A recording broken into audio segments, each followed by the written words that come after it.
What's going on, everyone? It's your boy Pata. We are back here with Game 4, Minnesota Wild taking on the Colorado Avalanche. And so far, it's a 2-1 series lead for the Avalanche. The Minnesota Wild dominated. I'm not going to say dominated, but they won 5-1 last game. And today's a goalie change. So Mackenzie Blackwood is going to make his appearance. I'm not a fan of this move, but at the same time, I kind of understand this move from a coaching perspective. Now, you're up 2-1 in this series. You know, Wedgwood has played pretty damn good, but he's also played a lot of games in a row. And sometimes with these goaltenders, what we notice is, like, especially goalies that, like, when you have, like, a 50-50 split, like, Minnesota did the same thing when they put Gustafsson in that game, too. When you have, like, when you carry splits with your goaltender, it's kind of like the NFL.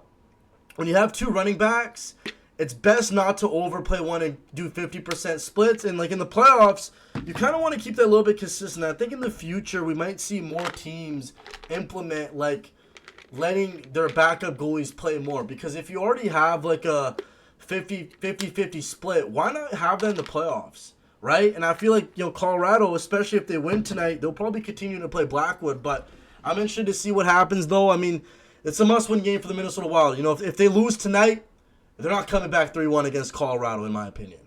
But that being said, though, I am taking the Wild tonight. I think Minnesota wins 4-3 overtime. I think this game goes to overtime, 4-3. I'm predicting Minnesota with the win. I think Kirill Kaprizov, low-key, I think who's going to score tonight? I don't even know, man. I'm going to be honest. Zuccarello might get one tonight. I think Hughes might get one, and I'll be with Kaprizov. In a battle, almost avoided a check. Kulak to Burns. A blast that's handled by Volstead. Another shot, and that one's whistled wide by O'Connor. Puck available. Spurgeon and Hunt desperate to get it back. They do. Nico Sturm quickly to Marcus Foligno, who's out there with his brother. There's my man Nick Foligno, Chicago Blackhawks captain. Nick Foligno. Good to see old man Foligno again. Here comes Nations with the puck. Oh, he's got Quinn Hughes on a cycle. Good stop by Wall Street. Big read. Okay, what kind of pass was that? Devontae was trash. Me and Devontae are from the same place, though, so I gotta be more respectful to him. What the hell is? Come on, Devon. I gotta be careful, man, because Devontae is low key. He might see me in public one day in the summer. He might beat my ass. So I gotta relax him. I could take Devontae in the fight, though. I'm not gonna lie. I could probably beat him up. Believing shots as this one goes right through. Little stick by Volstead. Nice play right there by number 20. Good stop by Wall Street. Still a 0-0 hockey game. There's Canada they got to their speed. To Manson. There's a shot handled and out of the zone. Josh Manson's playing hockey for the first time. Okay. And now Malenski or something. He surveys. Goldie looks, shoots. Still no Joe Eriksson and Brodin for Minnesota, which is such a big loss, man. I don't understand that power play. By the way, this is a 4-minute power play, so someone got hit for high stick. Here's Faber. Gives it down to Boldy. Pardon me, Tarasenko to Faber. Nice! 1-0 Minnesota. Brock Faber makes it 1-0 Wild. The Minnesota Wild defenseman Faber and Quinn Hughes have been scored. By the way, I'm going to also stop swearing. I'm trying to get on Sportsnet or TNT. I'll try to make it on the panel. I'm going to stop swearing. No more cussing. By the way, boys, we're trying to get PG-13. I'm trying to make it on Sportsnet.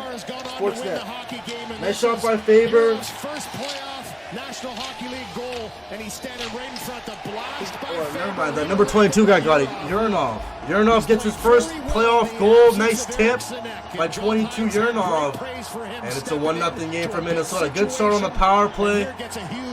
And I think someone commented in my last video saying Minnesota did not score a single 5-on-5 goal. I don't know if that's true, but if that's true, Minnesota needs to score 5-on-5 goals. Landeskog, he just got dropped by Faber. Damon Hunt can't get the puck out. Manson. Nice stop by Wall Street. Right on target. It sticks to Volstead. Burns. Stretch pass. Ross Colton moves in. Wrist shot.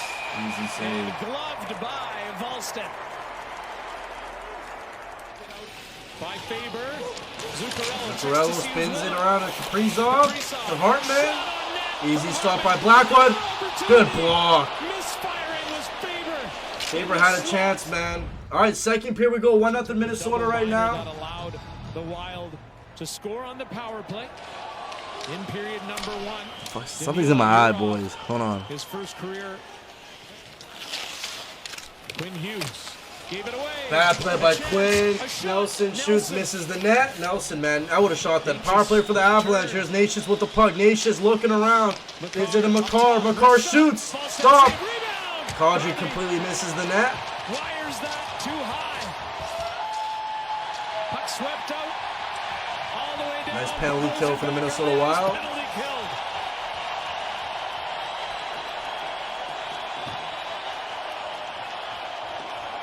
And the Wild fans here loving what they are seeing from that penalty kill. Taves. Taves moves in. Quick shot from Nichushkin. Nice stop by Wall Street. Wall Street's been playing really good since he's been back. History has ever won 6 games in a single Taves. And here's another stop from the young Good calm save by Wall Street. He's so calm. I think him and Dovich have really impressed me in these playoffs. Especially Dovich, but Wall Street himself is, he's really impressed me as well. Quinn Hughes can't get the puck out. Avalanche keep it alive. There's Brent Burns. Chewbacca with the puck. Oh, he didn't see it. Good stop. Good traffic by Wall Street. Get it out. Just quick, dump it out, man. All fucking Colorado. 2-on-1 to Nichushkin. Big save. 17-4 shots right now. It's literally all Colorado. Good stop. Oh no, Kadri. Nazem Kadri. Power play goal. 1-1 game. And there's Father Sam and Mother Sahela. Shout out Kadri, man. My brother. My brother Nazem Kadri, man. It was actually won by McCarron, but the winger. Yeah. In the altercation, it's Natius that kind of comes. Nice pass by Natius. I thought Wall Street had him in. Great first save by Wall Street, but the rebound goes to Kadri. And Wall Street kind of got caught a little bit sliding too much to the left, because I'm not blaming Wall Street for this, by the way, because he makes the initial save. He thinks that this puck, Kadri's gonna shoot it, so he's sliding to that side of predicted. But good patience by Kadri. It's also a rolling puck, so Kadri didn't really have that much to put on it. But good patience by Nazem, and he puts it where Wall Street's out of position. And both teams got a power play goal so far. 1-1 game, 19-4 shots is ridiculous, by the way. That is insane. It's all Colorado. Here's Colton with the puck. Good stop by Wall Street's really kept the Minnesota Wild in this game. 4 shots is embarrassing, though. You're down 2-1 in the series. You need to pick it up here. Urinov, Blackwood. Like, the thing that pisses me off is the Colorado Avalanche have Mackenzie Blackwood in net, who's not played since the regular season. I know he played the last game, but he hasn't played a full NHL game since the regular season. You're down 2-1 in this series. You have 4 shots on goal. When you're first off, you're down 2-1, and second off, they have a goalie that hasn't played in a very long time in the playoffs. You score the first goal of the game, and then you just decided not to shoot the puck. It's like, this is your chance to put Blackwood on the edge of his seat. Like, this is pathetic, man. And I gotta give credit to the Colorado Avalanche here as well, because I mean, it just also shows you how much defense they're playing. To shut down passing lanes and shooting lanes, tip my hat off to the Avalanche for playing this well hockey. But man, Minnesota's got to pick it up here, man, because this is inexcusable, man. You're down 2-1 in the series. They had a completely different goalie in there. You're not even testing Blackwood. Like, come on, man. McKinnon just made that guy look like a baby. Gojan, man, just looks like a baby. There's Kaprizov. Look at that defense by the Avalanche. You got like 3 guys on every puck. Look at that block. Oh my. All right, Minnesota's picking up the pace a little bit. It's a big third period here for Minnesota. Their season's on the line, in my opinion. Their season is on the line, in my opinion. 21-12 shots. There's McCarr. Okay, they're picking up the shooting now. There's Devon Taves. To Nelson. Back to Taves. Taves takes a whack at it. Whoa! Ross Colton makes it a 2-1 game for the Avalanche. And suddenly this place has gone quiet. I mean, good play by Nicholas Waugh. Gives it to Devon Taves. I mean, right here, Euro's got to get to this puck, man. Like, just weak-ass defense by the Minnesota Wild. They're just playing lazy, man. I mean, nice block by Spurgeon, but good pass by Waugh. All right, 2-1 game, man. 10 minutes left. Here comes Foligno. Number 78.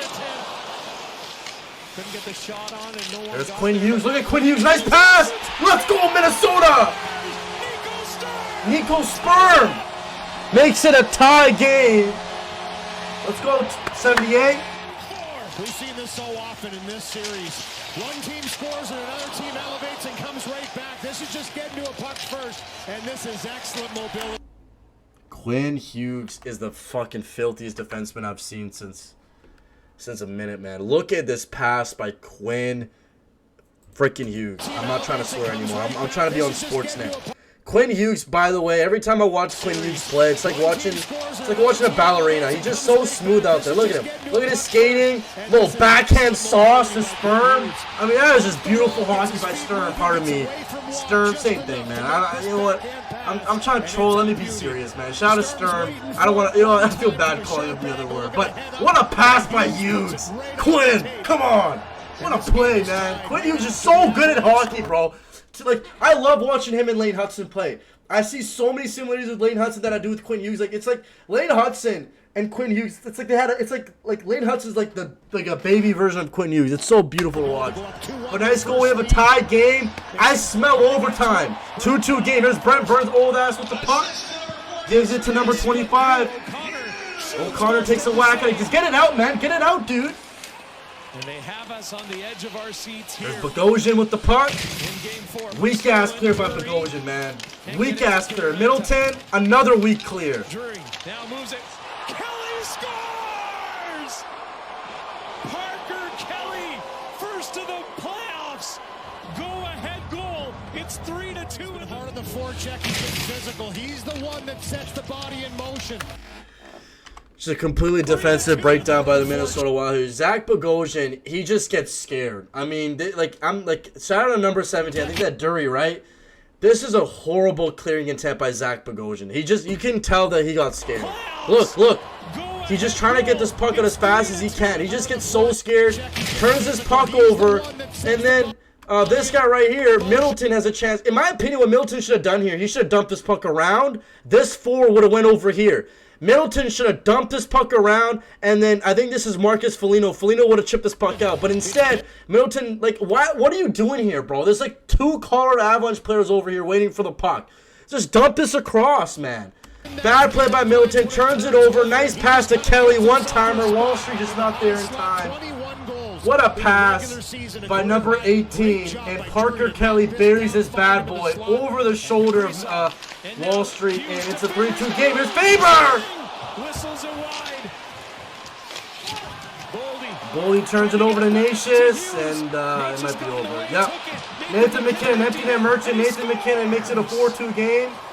Mr. Empty Net is going to put the dagger and give the Colorado Avalanche a commanding 3-1 series lead. And this might be the series, boys. Just not a good game for Minnesota. You had 21 shots on net tonight. You're down 2-1. I want to give credit where credit is due. The Avalanche played great tonight. And Brock Nelson with the Hail Mary adds insult to injury. 5-2 for the Avalanche. And Brock Nelson makes it a 5-2 game.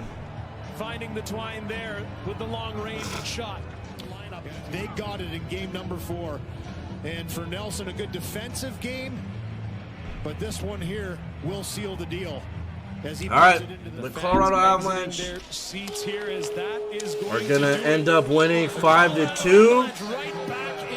And the Minnesota Wild are now in no man's land. They're down 3-1 against one of the greatest teams we've seen in regular season, President's Trophy Colorado Avalanche. Now, a lot of people are like, well, Pat, what do you think? You think is this series over? And, to be honest with you guys, coming down 3-1 is different when you're playing against Colorado. I mean, this is one of the best teams in hockey.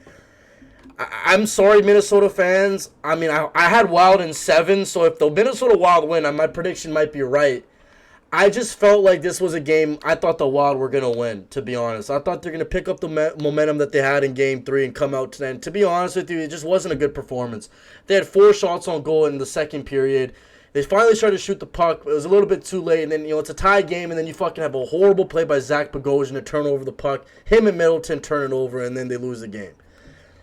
Just not a good game for the Wild. I want to see the box stats, but I think it might be over. I just don't see Minnesota winning 3 games. I mean, they did win 3 games against Dallas. They won Game 6, Game 5, and Game 4. But this is against a whole different beast. This is Colorado we're talking about. And I don't see them winning 3 games in a row. If I'm going to be honest. I've been proven wrong a lot before, but I don't see it happening. I think this might be the series. Now, let's go check out the box score for this series. I want to see who had a good game and who didn't. Like I said, man, Parker Kelly, first star of the game. Wall Street, 29 saves. Kadri, 34 shots to 21 is just inexcusable, especially when you're down 2-1 in a series, man. And also, like, Blackwood, like, you would think that you'd want to test a new goalie coming into the series, but when you had 4 shots on goal and you have a 1-0 lead, like, you have a chance to really put him on the edge of his seat, and they never did that. It's like, you score the first goal of the game, you should want to put more pucks on it to really test Blackwood's confidence. Instead, you just put 4 shots. It's like, I don't know, man. And this is embarrassing, though. I mean, it's not like 46% compared to 53 is a big difference. I'm telling you guys, these guys, they need better center. I mean, this center core is starting to show. Well, I mean, they got away with it against Dallas, but you need guys that can win faceoffs. And, you know, to me, I mean, their center core is not that good. Ross Colton, 4 shots, game winner. Jack Drury, 5-0 on the faceoff dot. I mean, talk about just efficiency. Nazem Kadri was amazing tonight. 1 goal, 5 shots. I mean, he's just shooting the puck. Parker Kelly had a game-winning goal. Landeskog 2 shots. McKinnon had an empty netter, 2 shots on goal. Nacius had a couple of apples tonight. Nelson had a good game, 16 faceoff wins. I mean, come on. That's why you got to get guys that win faceoffs. You know, their defense, Brent Burns +3 tonight. McCart, 3 shots. Devon Tays was a +3 tonight. Blackwood, like I said, he only made 19 saves. That's just not good enough. This is a guy that hasn't played a full NHL game in a minute, and you took 21 shots on him. Like, this is just inexcusable for Minnesota. It really is, man. You need to put more pucks on a new goalie in the series. They just didn't do that tonight. Matt Boldy -3. Yikes. Only 1 shot on goal. That's not a recipe to win. Nick Foligno, don't know what he does on the ice. The Foligno brothers might as well just fucking go on the fucking treadmill at this point. Hartman, -2. Your number 1 center is fucking Hartman. He's a -2. Didn't do shit tonight. Johansson didn't do shit. Kaprizov, -2. Mr. $17 million. -2 tonight. And only had 1 shot on goal. McCarron, your best center, didn't put up anything. He did win 9 faceoffs, but McCarron to me is like a 3rd-line center at best. Nico Sperm had a goal. Yeah, I mean, yikes. Zuccarello was horrible tonight. You know, their defense, minus everywhere. Quinn Hughes had that nice assist. Faber played good, but besides that, man, besides Faber and Quinn Hughes, they just are not getting anything out of their D-men. I mean, Zach Bogosian is trash. Middleton is trash. They need Brodin back, but I mean, Wall Street played amazing tonight. I'm not gonna say he played bad. He played what he could, but yeah, shout out to Avalanche, man. They came out, they had a game plan. They stuck to their game plan. Like I said, I've been making fun of Minnesota for having 4 shots. I think we also got to give credit to Colorado. They played a good defensive game plan. After losing 5-1 in Game 3, the Avalanche, they stepped up tonight. They kind of showed us why they're the championship favorite. Because in the playoffs, when you have a big loss, that's what you do the next game. And to me, the Avalanche really impressed me tonight. To come out and dominate the way they did, it's a statement win. Drop a like, subscribe, let me know what you guys think. Can Minnesota make a comeback, or is this series over?